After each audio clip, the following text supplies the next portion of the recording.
South ఇండియాలోనే అతి తక్కువ ధరలకే రత్నాలందించే ఏకైక సంస్థ 6JVR. అదేవిధంగా సత్తెనపల్లిలో కూడా నాకు ప్రగాఢమైన విశ్వాసం ఉంది. టౌన్లో కానీ వివిధ మండలాల్లో కానీ చాలా పెద్ద ఎత్తున ఓటర్లు పాల్గొన్నారు పాజిటివ్గా. మళ్ళీ తిరిగి ఒక మంత్రిగా పనిచేసిన నాకు పెద్ద మెజార్టీతో గెలిపిస్తారనే విశ్వాసం కూడా ఉందని కూడా ఈ సందర్భంగా నేను మనవి చేస్తున్నాను. పోతే ఇక్కడ కొన్ని అంశాలను, కొన్ని బాధాకరమైనటువంటి అంశాలను ప్రస్తావన చేయవలసినటువంటి అవసరం ఉన్నది. అదేమిటంటే చాలా పెద్ద ఎత్తున హింస ప్రజరింది. ముఖ్యంగా సత్తెనపల్లి నియోజకవర్గంలో, నర్సరావుపేట నియోజకవర్గంలో పలనాడు మొత్తం కనీ విని ఎరుగని రీతిలో ఏ రోజున కూడా, ఏ ఎన్నికల్లో కూడా జరగనటువంటి విధంగా హింస జరిగింది. ఇంకా జరుగుతూ ఉంది. ఇంకా కొన్ని గ్రామాల నుంచి ఫోన్లు వస్తున్నాయి, మా మీద దాడులు చేస్తున్నారు అని. ఎస్సీల మీద, ఎస్టీల మీద, బీసీల మీద, మైనారిటీల మీద దాడులు చేసే పరిస్థితి కనిపిస్తూ ఉన్నది. చాలా దురదృష్టకరమని మనం చేస్తున్నాం. నేను ఒక విషయాన్ని గమనించదలుచుకున్నా, రోజుబాయ్ ఒక్క నిమిషాన్ని గమనించదలుచుకున్నా. ఎన్నికల కమిషన్ చాలా విషయాలను ప్రస్తావన చేసింది, చాలా మార్పులు కూడా చేసింది. ముఖ్యంగా లా అండ్ ఆర్డర్ కాపాడటం అనేది ఒక ప్రధానమైన అంశం. ఎన్నికల సమయంలో పెద్ద ఎత్తున ఎన్నికలు జరుగుతూ ఉన్నప్పుడు ఎవరి ఓటును వాళ్ళు సక్రమంగా వినియోగించుకోవడం కోసం లా అండ్ ఆర్డర్ కాపాడాలి, పోలింగ్ స్టేషన్లో కట్టుదిట్టమైన ఏర్పాట్లు చేయాలి అనేది ఎన్నికల కమిషన్ యొక్క ఉద్దేశం. అది ప్రజాస్వామ్యంలో చాలా అవసరం. ఈ సందర్భంలో కొన్ని మార్పులు చేశారు, మంచిదే. డీజీపీని మార్చారు, వండర్ఫుల్. అంటే డీజీపీ వైఎస్ఆర్ ప్రభుత్వ అధికారులు ఉన్నప్పుడు వేశారు కాబట్టి ఏదన్నా నెపోటిజం లేదా పక్షపాతాన్ని చూపిస్తారనే ఉద్దేశంతో మార్చారు, వండర్ఫుల్. ఐజీని మార్చారు ఇక్కడ, వండర్ఫుల్. ఎస్పీని మార్చారు ఇక్కడ, వండర్ఫుల్. చాలా చోట్ల ఐఏఎస్ ఆఫీసర్ని, ఐపీఎస్ ఆఫీసర్ని మార్చారు. ఎందుకు మార్చారు? ఒక నిష్పక్షపాతమైన ఎన్నిక జరగాలి అనేటువంటి ఉద్దేశంతో మార్చారు, చాలా సదుద్దేశంతో మార్చారు, మంచిదే.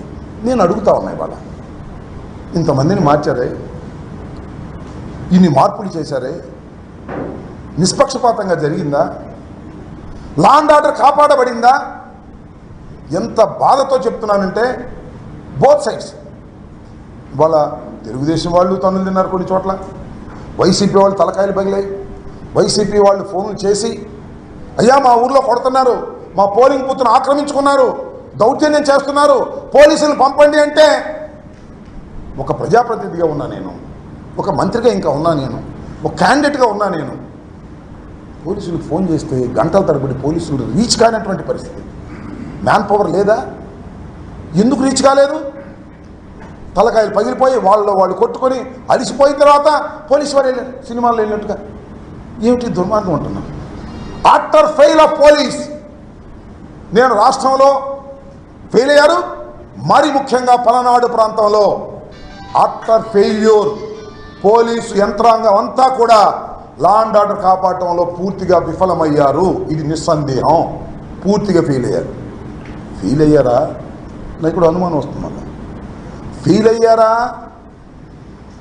లేక తెలుగుదేశంతో కొల్లుడయ్యారా? ఏమిటి నాకు అర్థం కాదు. నాకు చాలా చిత్రమైనటువంటి విషయాలు నేను గమనించాయి. వాళ్ళ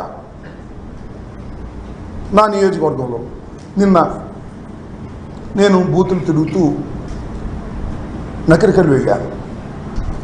నకరికల్లో నాకు నకరికల్ ఎస్ఐ ఫోన్ చేసి, సార్కి మీరు తిరగడానికి వీల్లేదు, అందరినీ హౌస్ అరెస్ట్ చేసేయమన్నారు అని చెప్పారు. ఎవరు? మా పిఏకి చెప్పారు, మణి గోపాల్కి.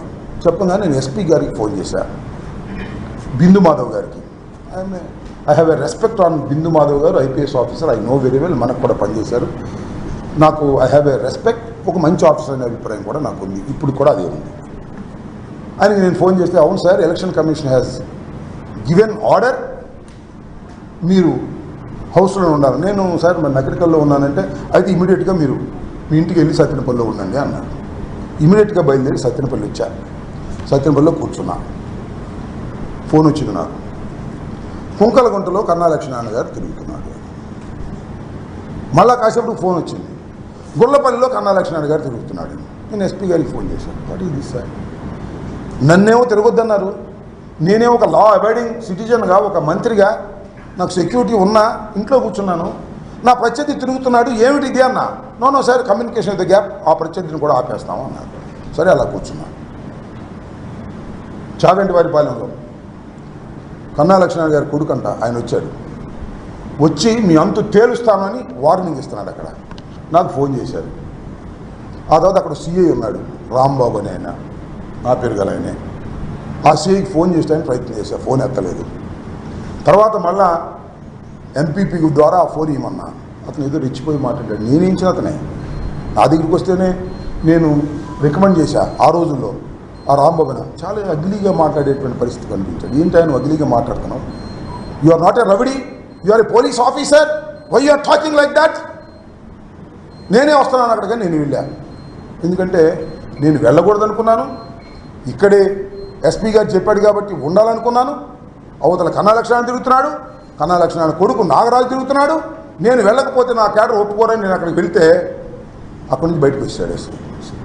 పెద్ద పోలీసు ఇది ఉంటారు కదా, ఈ మధ్య స్పెషల్గా వచ్చారు ఆర్మీ, వాళ్ళని తీసుకుని అక్కడికి వెళ్ళాడు. వెళ్ళి అక్కడ వాళ్ళందరినీ కొట్టించాలని ప్రయత్నం చేశాడు. ఈ రాంబాబు అనే వ్యక్తి సిఐఎఫ్ రూరల్ నా టైంలోనే ఇక్కడికి వచ్చాడు. ఒక ఆఫీసర్తో అంటే ఇతను వాళ్ళతో కొల్లుడు అయిపోయాడంటే మీ టైంలోనే కదండి వచ్చింది అన్నాడు. నిజమే, నా టైంలోనే వచ్చాడు. నేను ఎవరికి, మీ అందరికీ తెలుసు, నా నియోజక ప్రజలందరికీ తెలుసు. పోలీస్ ఆఫీసర్లు ఎవరన్నా రికమెండ్ చేస్తే నేను డబ్బులు తీసుకునే మనిషిని కాదు. ఈ రాంబాబు అనే వ్యక్తి నా టైంలో వచ్చి వాడు అమ్ముడిపోయాడు. నా ఆరోపణ. నాగరాజు దగ్గరికి వెళ్ళి డబ్బులు తెచ్చుకున్నాడు. నన్ను కూడా ఎక్స్పెక్ట్ చేశారు. క్యాండిడేట్ నన్ను చాలామంది అడిగారు, ఏమన్నా పోలీసులకి ఏదో డబ్బులు ఇవ్వాలంటని. No, I'm a minister. నా రికమెండేషన్తో వచ్చినటువంటి పోలీసు ఆఫీసర్లను కొనేటటువంటి దుస్థితి నాకు పట్టదు, నేను చేయను అలా అని చెప్పా. ఆ పోలీస్ ఆఫీసర్లు 5 లక్షలు 6 లక్షలు తీసుకుని కొల్లుడైపోయి వారికి సపోర్ట్ చేసే పరిస్థితి వచ్చిందంటే ఏం చేయాలి ప్రజాస్వామ్యంలో? ఒక మంత్రిగా, ఒక సిన్సియర్గా పనిచేసిన మంత్రిగా, పోలీస్ ఆఫీసర్ల పోస్టింగ్లో డబ్బులు తీసుకొని మంత్రిగా ఏం చేయాలి అని అడుగుతా ఉన్నా. మీకు చాలా చిత్రం.